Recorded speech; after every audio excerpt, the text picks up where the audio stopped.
setelah tadi kita ngomongin tentang Piala AFF kelompok usia yang menurut Bang Eko sudah tidak penting, tapi menurut Om Yuke masih setengah penting karena butuh pengembangan untuk anak-anak. Sekarang kita mau bahas tentang Komdis PSSI yang kayaknya masih belum jelas nih maksud tujuannya gimana nih. Karena kalau dilihat memang Komdis saat ini lebih sering memberikan hukuman dan menjatuhkan sanksi kepada klub-klub. Cuman dasarnya nggak tahu nih. Ini sebenarnya ada nggak sih buku pedoman? Ada dasarnya. Buku pedoman untuk sanksi ini? Ada. Jadi logika pemberian sanksi. Berdasarkan apa? Ada yang namanya juknis kompetisi ya, manual liga plus kode disiplin PSSI. Ya. Biasanya mereka itu dulu, saya nggak tahu yang sekarang Pak Erick Thohir ya. Dulu itu mereka tuh rutin bersidang seminggu sekali tuh pasti bersidang. Ya, sekarang juga kayaknya seminggu sekali, cuma harinya nggak tahu ya. Nah. Acuannya gitu, jadi penjatuhan sanksi di Komdis itu mirip logikanya itu kayak hukum pidana tuh. Jadi pelanggarannya apa, udah ditentukan sanksinya apa. Ya. Jadi nggak mungkin misalkan pelanggarannya ini, klub yang satu ini gitu, nggak mungkin, pasti sama. Gitu. Berarti pedomannya ada ya? Udah ada, jelas. Jadi tinggal menerapkan saja. Nah, yang harus dipahami oleh para supporter mungkin kalau misalkan ada yang berbeda-beda kok ini begini itu kadarnya. Iya, kadar sama berulang enggak. Okay. Kalau misalkan pelanggarannya berulang, ya sanksinya jelas lebih besar. Udah gitu efeknya, dampaknya ya. Pemain asing sama pemain lokal.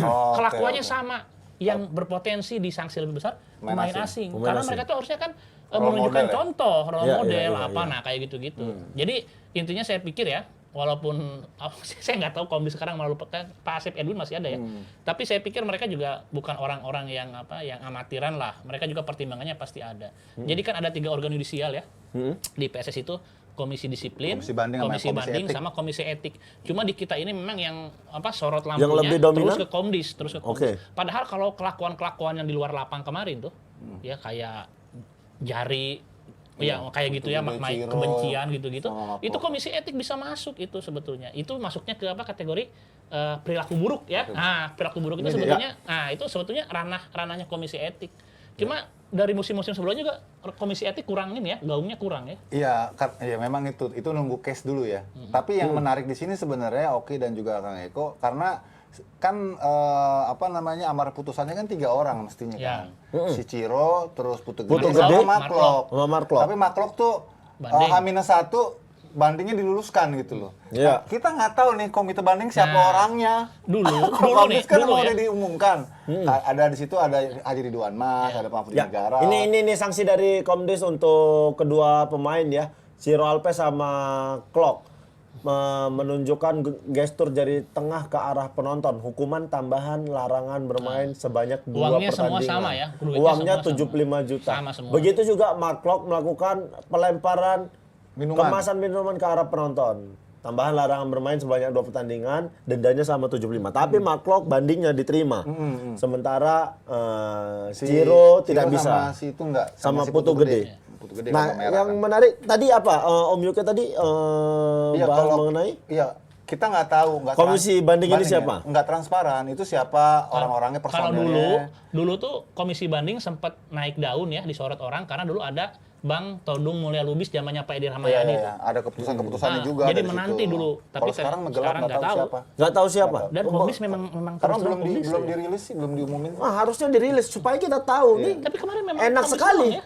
Iya, Komdis tiba-tiba banding setuju, kita nggak tahu bandingnya siapa. Nah makanya itu kan ini kita harus tahu orangnya supaya kita tahu. Oh kok gampang sekali nih meloloskan bandingnya nih. Kan kita harus tahu itu supaya ada pertanggungjawaban dari orang di balik ini. Karena kalau dilihat ini Putu Gede sama Ciro ngacungin jari tengah itu dendanya 75 juta terus larangan bermain. Sementara di pertandingan lain Andri Tani itu melakukan penendangan terhadap pemain. Dendanya perhatian ya. Dendanya cuma 25 juta. Kalau dibandingin apakah ya, maksudnya bukan gocap. Apakah ini lebih wajar menendang daripada ngacungin jari tengah kayak begitu? Ya mungkin itu dilihat dampaknya gitu loh. Dampak ya. Kalau misalkan anggaplah dampak nendang itu kan kesannya lebih kasar, lebih keras, tapi ke pemain yang terlibat gitu kan. Nggak melibatkan unsur luar kayak penonton. Iya, sedangkan kalau misalkan penonton yang bereaksi itu bisa dianggap bisa memicu kericuhan terus citra sepak bola Indonesia jadi buruk. Kayak gitu-gitu jadi pertimbangan tuh. Ya, betul. Itu jadi pertimbangan berarti ya. Karena kalau menendang, menginjak itu biasa pemain-pemain di lapangan. Ya biasa terjadi di lapangan. Berarti ada perbandingan itu Oke, ya. jangan kayak netizen lah cara berpikirnya. Saya tidak. Dia Saya bukan mewakili. Saya hanya bertanya saja nih. Maksudnya kan aku dari awal juga pengen tahu buku panduan Komdis itu sanksi-sanksinya apakah sudah ada jelas pasal-pasalnya ya. Sama manual liga biasanya. Iya. Ini bahkan ada tamu piapi yang masuk sembarangan ke ruang ganti runs. Itu kan sebenarnya tidak boleh. Hukumannya juga sebenarnya harus besar. Dari toilet. Nah, kenapa mungkin? Wah, nyari toilet kan masa arahnya ke Enggak, tapi ini kan bagus ya. Jadi ketahuan, sanksi turun. Iya. Itu mah sanksi pasti itu. Iya. Karena dia bukan official kan. Benar. Apa gunanya ID card gitu? Iya. Tapi kalau misalkan dia pakai ID card pun dipertanyakan itu ID card bukan buat dia, kenapa ditukarkan? Apa itu pasti dialihkan? panpelnya kena juga itu. Panpelnya pasti kena denda juga. Ya benar. Sama sanksi yang lumayan jadi polemik ini adalah sanksi mengenai teguran keras. Ini teguran keras ini sebatas mana sih teguran keras ini Teguran maksudnya? keras itu otomatis kalau diulangi lagi langsung nggak perlu lihat fakta atau apa langsung jatuh itu. Langsung jatuh hukuman yang definitif gitu ya. Iya. Biasanya kalau dalam konteks teguran keras ini bisa jadi pelanggarannya itu tafsir orang beda-beda misalkan ya. Misalkan pelanggaran tentang perilaku yang memalukan gitu. Kan nggak jelas nih memalukannya apa. Iya. Biasanya cuma ditegur. Relatif gitu. Relatif, nah itu dia relatif. Ya, itu ya. teguran keras. Tapi berikutnya dia aneh-aneh lagi langsung jatuh. Langsung jatuh hukuman tanpa harus perlu melihat dilihat fakta, kasusnya apa semua segala Pembelaan macam. apa udah nggak ada. Ya karena kan ini kita nggak tahu nih batasan teguran keras nih sampai mana nih, kita nggak pernah tahu Ki, kayak begitu. Nah itu Ki. Wah, kalau di Medan Biasa itu. manggil biasa. Oh, biasa. Mama aku lebih teriak dari itu manggil soalnya kan. Iya. Makanya, wes jangan disuruh nyontoh kan mas, nanti tahu orang-orang jadinya. Nah, karena kalau dilihat juga ini kan belakangan Komdis PSSI itu jatuhin hukuman lumayan banyak. Ini uangnya juga, lumayan banyak nih masuknya. Kalau kemarin gue dengar itu dari media kalau dikumpulin sudah 1,4 miliar. 1,4 miliar. Dari baru sampai pekan ke-7 ya. Baru sampai pekan ke-7 aja ya. Bayangin tuh, kalau dikali lipat sampai Nanti. Makanya kalau dipikir, wah Sintayong aman secara gaji. Sintayong jangan mikirin Jadi gaji. gini, ini kan Komdis ini kan selalu mendapat suujon ya dari supporter dari apa gitu. Sebetulnya perlu juga tuh sosok Komdis yang nampil. Dulu ada Bang Hinca Panjaitan ya. Jadi dia kalau ada apa pertanyaan dijawab itu, di media juga bukan cuma sekedar melakukan tugasnya, enggak dia jawab bener. Jadi tapi kan ada etika ya. Apakah dia harus koar-koar apa enggak? Saya pikir harus ada lah. Sekarang ya Komdis sekarang kalau misalkan ada apa-apa jelasin aja. Ya. Jadi sebenarnya bukan berarti semua klub itu semua klub kena. Ada juga 2 klub yang nggak pernah kena sanksi. Jadi artinya mereka bisa gitu loh. Oh ya, 2 klub itu apa? Klub Salah satunya Persikabo ya. Persikabo sama Bayangkara. Kalau nggak salah ya. Kalau nggak salah, gue masih cari. Mungkin mereka disiplinnya bagus. Karena mereka disiplinnya bagus, jiwa korsanya bagus, tertib. Mereka kan mungkin ada bentukan dari manajer tim mungkin. Diarahin untuk menjaga bahwasannya kalian mewakili nama-nama dari instansi. Mungkin Persikabo udah enggak lah ya. Persikabo udah benar-benar terlepas sekarang. Walaupun dulunya PS Tira, tapi kan sekarang udah benar-benar Persikabo. Betul. Mungkin pemainnya masih terbawa nih dengan sistem mereka seperti itu. Itu nggak ada sih alasan kayak gitu. Enggak, intinya mereka ya bagus aja lah. Iya bener kan aku. Bingung ngomongnya. Bang Eko tadi, padahal Bang Eko tadi, wah bisa jadi tuh. Terus tiba-tiba, enggak lah ya. Nggak jadi. Disapu sendiri sama Bang Eko. Tapi ini sebenarnya klub-klub itu kan sudah memberikan sanksi juga sama pemain. Tapi setahu Bang Eko atau Om Yuke, yang bayar dendanya? ada nggak perjanjian antara klub dengan pemain di kontrak bahwasannya kalau kau melakukan pelanggaran karena kesalahanmu sendiri, kau yang bayar sendiri? Ada, cuma kebanyakan pemain pasti nggak menyetujui itu karena mereka menganggap semua perilaku mereka bahkan yang dianggap melanggar itu demi kepentingan klub ketika bertanding. Jadi ya ingin saya katakan kalau klub besar sampai melakukan hal itu kamu yang bayar itu udah enggak kayaknya. kayak Persib ya. Tapi perjanjian itu ada sebenarnya. Ada. Gitu Kalau ya. iya pasti ada dalam Kan kartu kontrak. kuning sekian Karena puluh juta, terutama sekian juta iya, gitu ya. terutama menyangkut hal yang memalukan klub itu pasti tanggungnya ditanggungi oleh pemain. Iya. Berbuat onar, Di luar lapangan. macam-macam Oke lah kalau di luar lapangan ya. Kalau yang di dalam lapangan Di dalam misalnya lapangan. kayak lagi main ini pemain memukul pemain lawan. Ini kan maksudnya tidak dibenarkan Iya, oleh ketika klub. pemain memukul lawan itu kan tidak dibenarkan klub juga. Nah, apakah ini perjanjian dengan klub pemain tuh kamu kalau melakukan hal ini melakukan pemukulan tanpa ada masalah apapun tiba-tiba melakukan pemukulan kamu yang harus Bisa bayar aja. sendiri. Kalau kartu kuning, yang jelas saya tahu beberapa klub saya pernah lihat itunya ya, sama klub kalau kartu dibayar kuning. klub. Kalau kartu kuning. Tapi pelanggaran-pelanggaran itu ya, sebetulnya lebih menarik tuh yang di luar lapang tuh. Kayak aku sebetulnya Persib ya.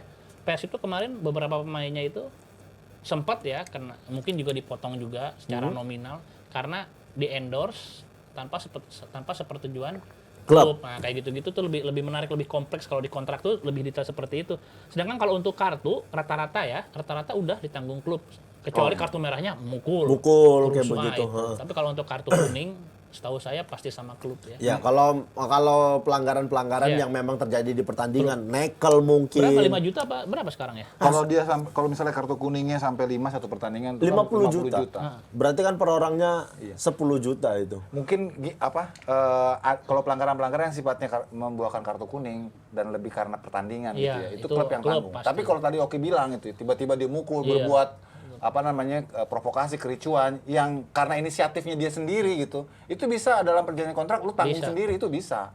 Karena itu kan memang bukan di luar dari permainan alami ya, tapi karena gerakan ada perbuatan-perbuatan yang tidak senonoh ataupun ya yang membuat provokasi, termasuk misalnya kayak gini nih, kayak mengacungkan jari itu bisa aja dalam pasal kontrak itu disebutkan, karena itu kan bagian dari mempermalukan klub juga. Iya.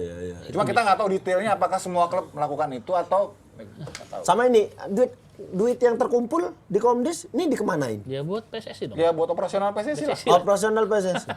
Besar berarti operasional PSSI. Ya itu menarik tuh, karena kalau liga itu kan memang operator yang ditunjuk oleh PSSI.